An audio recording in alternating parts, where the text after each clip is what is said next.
प्रीत विहार हत्याकांड में crime branch के हत्थे चढ़े आरोपी, पुलिस ने सुलझाया जिम मालिक की सनसनीखेज हत्या का मामला। मामले में पुलिस ने गिरफ्तार किए 2 शातिर अपराधी।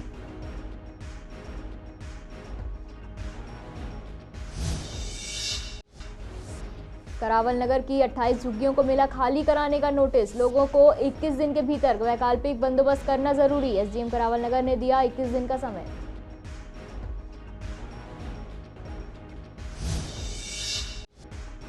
Shakarpur crime branch Nokia cyber ठगी का खुलासा। क्राइम ब्रांच ने सुलझाई लाखों की गुत्थी। आरोपियों को बिहार से किया गया गिरफ्तार।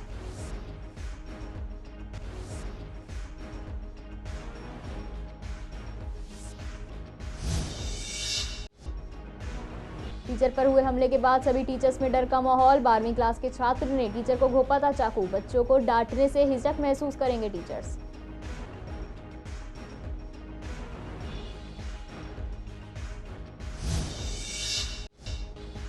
मेयर चुनाव के चक्कर में रुके हैं जोनल कमेटियों के चुनाव। 24 जनवरी को होगा मेयर और डिप्टी मेयर का चुनाव। नवनिर्वाचित पार्षदों को 24 जनवरी से हैं खास उम्मीदें।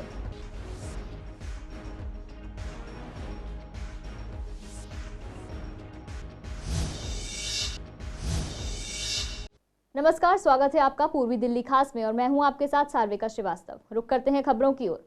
पूर्वी दिल्ली के प्रीत विहार में जिम मालिक की हत्या के मामले में दिल्ली पुलिस क्राइम ब्रांच ने 2 आरोपियों को गिरफ्तार कर लिया है। प्रीत विहार मेन रोड पर बने अपने ऑफिस में बैठे महेंद्र अग्रवाल की 30 दिसंबर की देर शाम गोली मारकर हत्या कर दी गई थी। पकड़ में आए आरोपियों ने बताया कि उसने महेंद्र के व्यापार में 4,75,000 रुपए लगाए थे। बार बार मांगने पर महेंद्र ना तो उसका पैसा वापस कर रहा था और ना ही उसकी सैलरी दे रहा था, जिसकी वजह से उसने हत्या की साजिश रची और जिम ओनर को अपना निशाना बना लिया। पुलिस के मुताबिक 30 दिसंबर की देर शाम जब कारोबारी महेंद्र अग्रवाल प्रीत विहार मेन रोड पर बने अपने जिम के दफ्तर में बैठे हुए थे, तभी 2 शख्स हाथ में हथियार लेकर वहां पहुंचे और उन्होंने महेंद्र पर ताबड़तोड़ फायरिंग कर दी और उसके बाद मौके से भाग निकले। खून से लथपथ महेंद्र अग्रवाल को जब तक अस्पताल ले जाया गया तब तक उनकी मौत हो चुकी थी।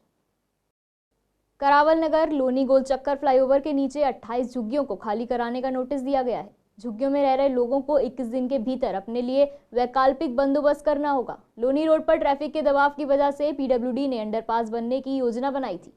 इसके लिए आसपास अतिक्रमण को हटाना बेहद जरूरी हो गया। अब ये एक तरफ धार्मिक स्थल और कुछ दुकानें बनी हुई हैं, तो दूसरी तरफ लोनी ट्रांसपोर्ट अथॉरिटी की तरफ फुटपाथ पर 28 झुग्गियां बनी हुई हैं। इसी कड़ी में एसडीएम करावल नगर ने झुग्गियों को खाली कराने के लिए 21 दिन का समय दिया है। देखिए, जो नोटिस है ये कल हमने इशू किया। कल इसको सार्वजनिक सूचना के तौर पर वहाँ पर चस्पा भी कर दिया गया है। और ये क्या है कि जो 28 अवैध झुग्गी झोपड़ियाँ हैं ये शासकीय भूमि पर अतिक्रमण करके बनाई गई हैं। और इससे क्या है कि जो पदयात्री हैं उनको यातायात में काफ़ी ज़्यादा तकलीफ़ होती है। और यहाँ पर जो लोक निर्माण विभाग है, पीडब्ल्यूडी है, उसका building and road sub division के द्वारा एक अंडरपास का निर्माण किया जाना भी प्रस्तावित है। तो इनको ये जो अवैध 28 झुग्गी झोपड़ी वासी हैं, इनको ये मतलब ताकीद की गई है कि ये 21 दिनों के भीतर ये अपना स्थान खाली कर देवें। और 21 दिनों के भीतर अगर ये अपना स्थान खाली नहीं करते तो फिर इनके खिलाफ़ कार्रवाई करके फिर जगह खाली कराई जाएगी। और ये जिससे कि ये पीडब्ल्यूडी वाले जो है अपना कार्य जो है अपना आगे बढ़ाने की कर सकें। ये देखिए, मामला तो जो है लगभग कहना चाहिए कि 1 वर्ष लगभग हो चुका है पुराना है। और इसमें बेसिकली यहाँ पे 3 ऐसे क्षेत्र आते हैं। एक तो ये जो लोनी गोल चक्कर पर है, और एक मतलब वहाँ का एक हनुमान टेम्पल भी है, और एक भजनपुरा में बाजार भी है। कितने साल से हैं सर ये झुग्गियाँ यहाँ पर?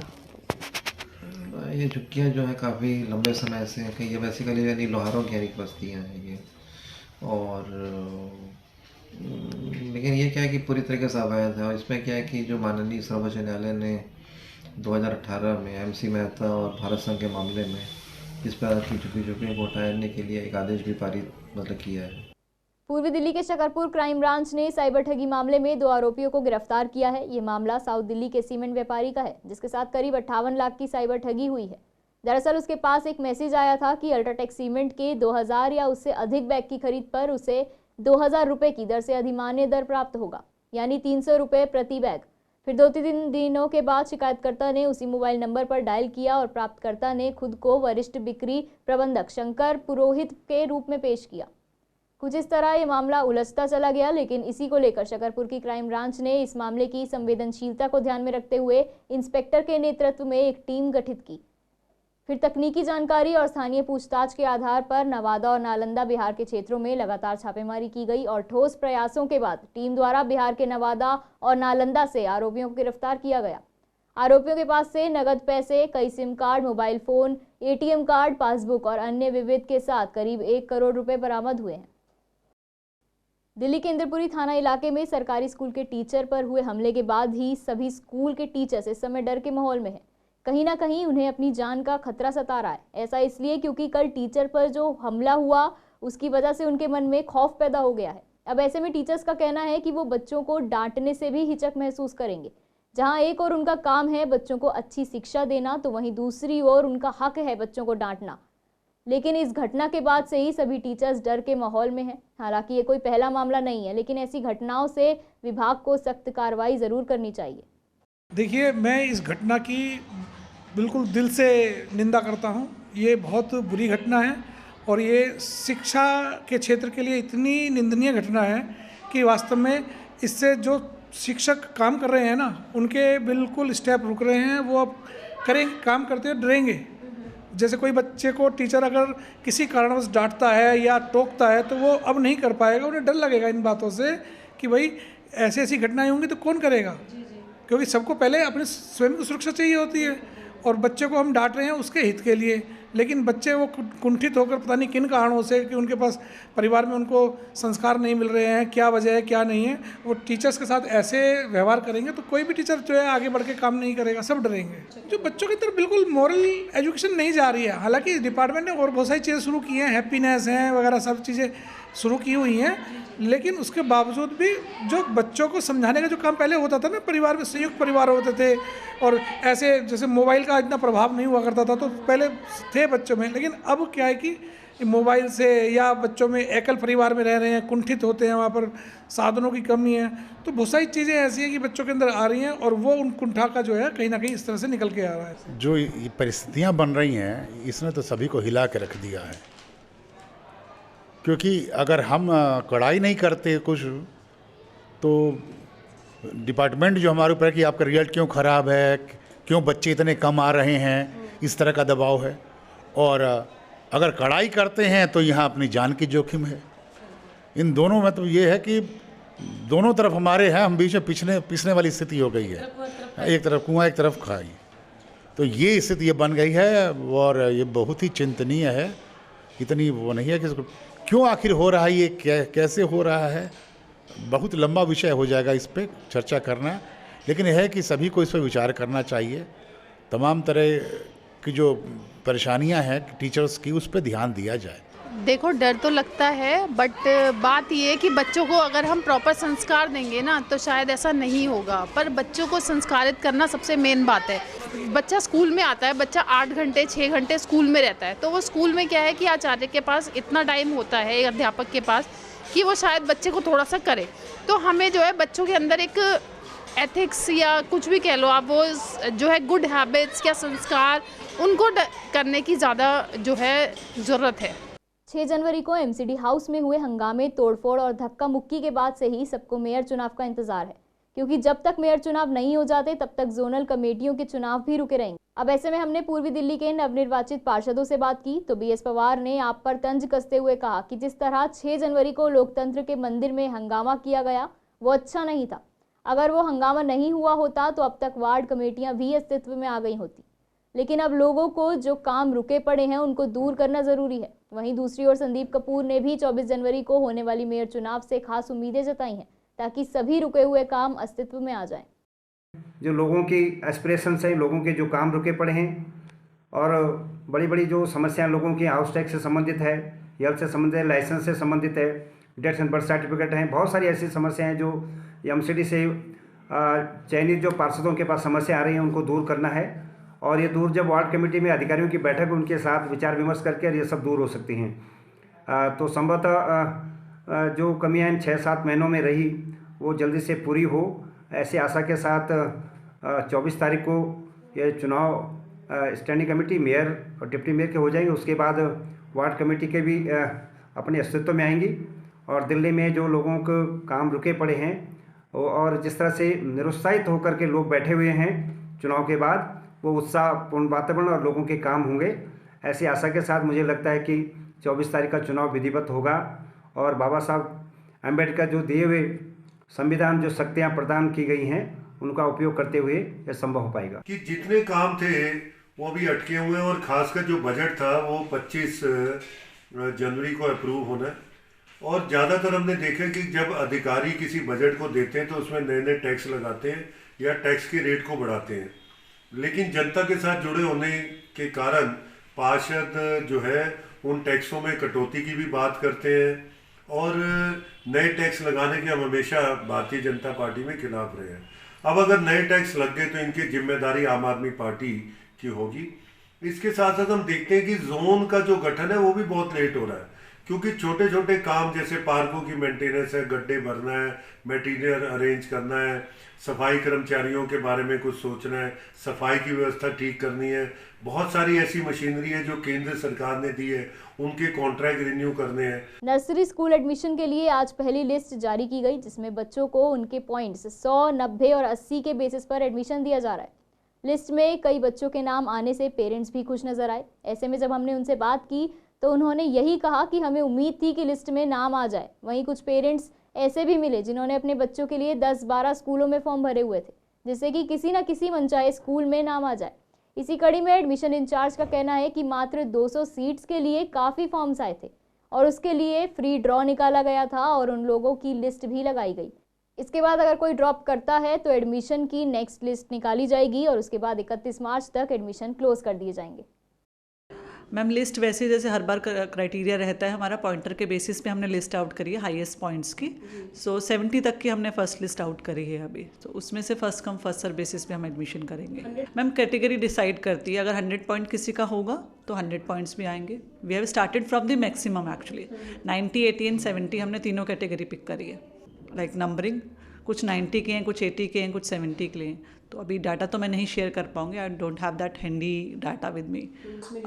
मैम अप्रॉक्स अराउंड 250 to 300 है जो कंप्लीट नंबरिंग है हमारी 70 तक की। आप उसमें से जो सीट्स रहेंगी हमारी 200 रहेंगी जो हमें फिल करनी है। लेट्स सी और लास्ट ईयर तक हमारा कितना कवर अप होता है। हाँ जी, लिस्ट में मेरा नाम आ चुका है। एक्चुअली में हमारे 70 पॉइंट्स बने हैं और मेरे मतलब सिबलिंग्स के उस पर हुआ है एडमिशन। एक बच्चा पहले पढ़ता है और ये फर्स्ट में है। जिस बच्चे का एडमिशन कराया है वो उसका रियल ब्रदर है, बट हमारा ये फैमिली स्कूल हो गया है क्योंकि फैमिली जॉइंट फैमिली के सारे बच्चे हमारे इसी स्कूल में पढ़ते हैं। हाँ जी एक्चुअली यहाँ पे एकेडमिकली तो स्कूल अच्छा है ही है, बट स्पोर्ट्स वाइज भी स्कूल काफ़ी अच्छा है। यहाँ पे काफ़ी सारी एक्टिविटीज़ हैं और जैसे मेरा खुद का बच्चा यूकेजी में पढ़ता है तो मुझे इस तरह से कोई प्रॉब्लम नहीं आई कि सारा बर्डन मेरे ऊपर है, मुझे ही पढ़ाना पड़ रहा है। नहीं मैम, अभी नहीं आया है क्योंकि हमने यूकेजी के ट्रायल किया था। हो जाएगा, मतलब अभी फर्स्ट में अभी यूकेजी की लिस्ट नहीं आई है मैम, तो तब आएगी तो पॉसिबल है कि हो जाएगा। कोई और बच्चा पहले पढ़ता है? जी मैम, बेटी है मेरी यूकेजी में। हम यहाँ का एजुकेशन मेरे को अच्छा लगा कि प्रेशराइज नहीं है और अच्छा लगता है कि हम बेटी पढ़ती है तो उसको देख के लगता है कि हाँ एजुकेशन ठीक है, बच्चे पे प्रेशर नहीं है, वो इजीली लर्न कर। क्योंकि एक तो सिबलिंग्स के पॉइंट्स और दूसरी चीज़ बड़ा वाला बेटा इन्हीं के स्कूल में है। सब कुछ अच्छा है, मतलब स्टडी अच्छी है, टीचर्स मतलब अच्छे से मतलब हमारे साथ डील करते हैं सब। मतलब एक तो हर टीचर का अलग से स्लॉट टाइम है, आप पर्सनली बात करके सब कुछ पूछ सकते हो। गणतंत्र दिवस की सुरक्षा के मद्देनजर दिल्ली पुलिस ने तैयारियां तेज कर दी हैं। हर तरफ सुरक्षा का जायजा लिया जा रहा है और अलग अलग एजेंसियों के साथ तालमेल सुनिश्चित करने के लिए दिल्ली पुलिस की तरफ से मॉक ड्रिल भी कराया जा रहा है। इसी कड़ी में पूर्वी दिल्ली के लक्ष्मी नगर स्थित V3S मॉल में स्पेशल सेल ने पूर्वी दिल्ली जिला पुलिस के साथ मिलकर मॉक ड्रिल किया। इस मॉक ड्रिल में दिल्ली पुलिस की अलग अलग यूनिट के अलावा दमकल कैडेट्स और जिला प्रशासन की टीम भी मौजूद रही। पूर्वी दिल्ली जिला के डीसीपी अमृता गुगलोत ने बताया कि गणतंत्र दिवस की सुरक्षा को लेकर दिल्ली पुलिस तैयार है। सुरक्षा सुनिश्चित करने के लिए लोगों को जागरूक भी किया जा रहा है। इसके साथ ही आपसी तालमेल बनाए रखने के लिए जगह जगह मॉक ड्रिल भी किया जा रहा है। V3S मॉल में मॉक ड्रिल का अच्छा रिजल्ट निकलकर सामने आया। सभी एजेंसियों ने समय पर रिस्पॉन्स किया। रिपब्लिक डे को लेकर हमारा व्यवस्था सिक्योरिटी का ध्यान में रखते हुए बहुत अच्छी है हम कई जगह पे मॉक ड्रिल्स भी कर रहे हैं और अपने एरिया में पब्लिक के साथ आइज़ एंड ईयर्स का मीटिंग्स और जनरल पब्लिक अवेयरनेस प्रोग्राम्स और ख़ास करके रिपब्लिक डे में जो सिक्योरिटी की ख्याल रखनी है और जो चीज़ों को एंटी टेररिस्ट मेजर्स के दौर पे देखना है, नोटिस करना है, किस किस तरीके से उसको चेक करना है और किस चीज़ों पे नज़र अगर जाएगा तो कब पुलिस को इन्फॉर्म करना है, इस सारी चीज़ों के ऊपर पब्लिक के साथ हर दिन मीटिंग चल रहा है। अलग अलग जगह पे जाके हम मॉक ड्रिल भी कर रहे हैं और उनको अवेयर भी कर रहे हैं कि इस रिपब्लिक डे के दौरान किस तरह से हादसे हो सकते हैं और किस तरह से उनको चौकन्ना रहना है। एनडीएमसी एरिया में महिलाओं की सुरक्षा के लिए ऐलान किया गया था कि एरिया में जितने भी बस स्टॉप हैं वहां पैनिक बटन लगाया जाएगा। साथ ही कहा गया था कि जिस बस स्टॉप पर ये डिवाइस लगी होगी वहां पे सीसीटीवी कैमरे भी लगाए जाएंगे ताकि डिवाइस का इस्तेमाल करने वालों को देखा जा सके। लेकिन ऐसे में जब हमने पूर्वी दिल्ली के बस स्टॉप का जायजा लिया तो देखा कि यहाँ कैमरा लगना तो दूर की बात, पैनिक बटन भी नहीं है। जहां एक तरफ एनडीएमसी की तरफ से 197 बस स्टॉप पर पैनिक बटन लगने की बात कही गई थी, वहीं पूर्वी दिल्ली के हाल कुछ और ही बयां कर रहे। देश की राजधानी दिल्ली में आए दिन महिलाओं पर अत्याचार और उनके साथ छेड़छाड़ मामले बढ़ते जा रहे थे। इसी को देखते हुए दिल्ली के हर जगह जो बस स्टॉप हैं उस पर एक डिवाइस लगाया गया था। अगर वो बटन अगर दबाते हैं तो उसके बाद पुलिस या फिर अन्य विभाग मौके पर पहुंचते हैं। लेकिन अगर हम पूर्वी दिल्ली की बात की जाए तो पूर्वी दिल्ली के बस स्टैंड पर हमने जायज़ा लिया, ऐसा कोई भी डिवाइस हमें देखने को नहीं मिला है। इस वक्त जो हम खड़े हैं वो सूरजमल विहार के यमुना स्पोर्ट कॉम्प्लेक्स का ये बस स्टैंड है। यहाँ पर आपको स्थिति दिखा देते हैं कि किस तरीके से स्थिति है। बैठने की स्थिति तो ठीक है, लेकिन अगर शेल्टर की बात की जाए तो थोड़ा बहुत शेल्टर जो है टूटा हुआ है। ऐसे कई इलाके ऐसे हैं कि जो यमुना पार में है कि बैठने की स्थिति तो सही है, लेकिन उसकी जो शेड है वो ख़राब है और जो डिवाइस है वो किसी भी पूर्वी दिल्ली के बस स्टैंड पर देखने को नहीं मिला है। अब देखना यही है कि किस तरीके से यहाँ पर वो डिवाइस लगते हैं नहीं, ये तो वक्त बताएगा। लेकिन पूर्वी दिल्ली के बस डिपो में अभी एक भी डिवाइस नहीं है। वीडियो जर्नलिस्ट रविकांत के साथ मोहित शर्मा, सीसीएन लाइव, दिल्ली। 24 जनवरी को होने वाले मेयर चुनाव के दौरान सदन में एक बार फिर जोरदार हंगामा हो सकता है। वजह इस बार भी मनोनीत पार्षदों का ही मुद्दा हो सकता है। इसी संबंध में हमने बीजेपी नेता निर्मल जैन से बात की तो उन्होंने कहा कि इस बार सदन कानून की प्रक्रिया से चलेगा। दिल्ली की जनता ने हमें निर्वाचित करके भेजा है तो इस बात में हंगामा करने की कोई ज़रूरत नहीं है। वहीं दूसरी ओर बीजेपी नेता महेंद्र आहूजा ने आपके सभी कार्यकर्ताओं से अपील की कि 24 जनवरी को सफलतापूर्वक चुनाव हो जाने दें ताकि नई चुनी हुई एमसीडी जनता के रुके हुए काम पूरे कर सके। देखिए, मेरी आम आदमी पार्टी के सभी निगम पार्षदों से अपील है कि 24 तारीख को शपथ हो जाने दें, मेयर का चुनाव हो जाने दें ताकि नई चुनी हुई एमसीडी जनता के कामों में लग सके। लेकिन आम आदमी पार्टी द्वारा बार बार जो अंदेशा जताया जाता है वो अंदेशा उनका अपने ही निगम पार्षदों पर है। अपने पार्षदों पर उनका विश्वास ही उनको बार बार हल्ला मचाने के लिए और सदन के अंदर दंगा मचाने के लिए मजबूर करता है। उनको ये डर है कि उन्हीं के पार्षद उनके मेयर को हरवा देंगे, अन्यथा सीट से, पीठासीन अधिकारी से और एलजी साहब से संवैधानिक काम के अलावा कोई काम वहां पर निष्पादित नहीं होगा। केवल शपथ ग्रहण होगी, मेयर, डिप्टी मेयर और स्टैंडिंग कमेटी के सदस्यों का चुनाव होगा। लेकिन अगर आम आदमी पार्टी को डर होगा तो वो फिर से हल्ला करेंगे, लेकिन अगर उनको अपने पार्षदों पर विश्वास होगा तो वो शांति से चुनाव प्रक्रिया को संपन्न होने देंगे। दिल्ली नगर निगम के सदन में जो भी काम होना है वो दिल्ली नगर निगम के एक्ट के जो 1957 में एक्ट पार्लियामेंट से पास हुआ, 1958 से लागू है, उसके अंदर वो जो है उसके अनुसार काम होना है। ये जो लोग गुंडागर्दी, झींगा मस्ती, शोर मचाना, ये जो इस तरह से अलोकतांत्रिक कार्य कर रहे हैं, इससे कुछ नहीं होने वाला है।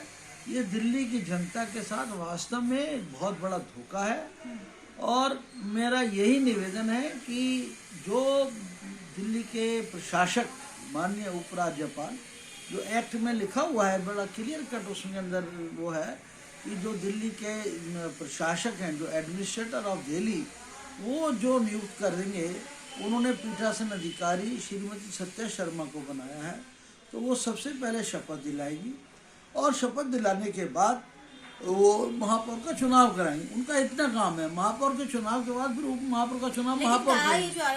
शादरा उत्तरी जोन के उपायुक्त अमित कुमार शर्मा ने अपने 7 महीने के कार्यकाल में अपनी निगम के अंदर एक अलग ही छाप बना ली थी। इसको लेकर शादरा उत्तरी जोन के निगम कर्मचारियों ने न सिर्फ उनके काम के बल्कि उनके व्यवहार को लेकर उनके साथ चलकर इलाके में कार्य किए। ऐसे में जब उनकी ट्रांसफर का वक्त आया तो कर्मचारियों ने जोन कार्यालय में पहुंचकर उपायुक्त अमित कुमार शर्मा को उनके बेहतर कार्य को सम्मानित किया। साथ ही कर्मचारियों ने बताया कि अमित कुमार शर्मा ने आज हर कर्मचारी से अपना भाइयों जैसा रिश्ता बना लिया था। इसी वजह से उनके जाने के बाद उनकी याद आएगी। वहीं उनके 7 महीने के कार्यकाल को लेकर न सिर्फ उनके नगर निगम के कर्मियों बल्कि RWA कर्मियों ने भी उनके कार्यकाल की खूब प्रशंसा की। ये मेरा 7 महीने का टेन्योर रहा और पिछले 7 महीने में चाहे सफाई व्यवस्था हो, डैम्स का काम हो, मेंटेनेंस का काम हो, चाहे फैक्ट्री सीलिंग हो, चाहे एनक्रोचमेंट की बड़ी बड़ी ड्राइव हो, और ये सब करने का मौका मिला। MCD के जितने भी कर्मचारी हैं उन सबका बहुत बहुत सहयोग मिला और इन सबको मैं यही मोटिवेट, आज मॉर्निंग से HOD की मीटिंग थी और आज 3 बजे जो है सफाई कर्मचारियों के साथ है। अभी इंजीनियर जो है मेंटेनेंस के इंजीनियर मिल के गए थे। तो ये सारे लोग बड़े मोटिवेटेड होकर पिछले 7 महीने में काम किए। मेंटेनेंस विभाग के लोग भी, डैम्स विभाग के लोग भी, और पिछले 20-25 दिन से आप लोग देख रहे होंगे जो मैं पब्लिक प्लेटफॉर्म पे इंफॉर्मेशन दे रहा हूँ कि पिछले 20-25 दिन में हमारी जनरल ब्रांच ने 20-25 फैक्ट्रियों को भी जो है सील किया है। तो हर, चाहे फैक्ट्री सीलिंग का मुद्दा हो, चाहे एनक्रोचमेंट का मुद्दा हो, चाहे सफाई व्यवस्था का मुद्दा हो, और पिछले 7 महीने में हम लोगों को ये आज़ादी का अमृत महोत्सव और तिरंगा यात्रा और रन फॉर यूनिटी और गांधी जी जयंती पर एक सफाई का संदेश देने का भी हम लोगों ने कार्यक्रम किए। तो मैं यही संदेश देना चाहता हूं कि क्या होता है, जिस तरीके के मोटिवेशन के साथ MCD के लोगों ने पिछले 7-8 महीने में मेरे साथ सहयोग दे के इन सब कार्य को काम करने में मतलब मेरा सहयोग दिया, उसी तरीके से आगे भी मोटिवेटेड होकर इन सभी क्षेत्रों में अच्छा काम करते हैं। फिलहाल के लिए पूर्वी दिल्ली खास में इतना ही। मुझे दीजिए इजाजत। नमस्कार।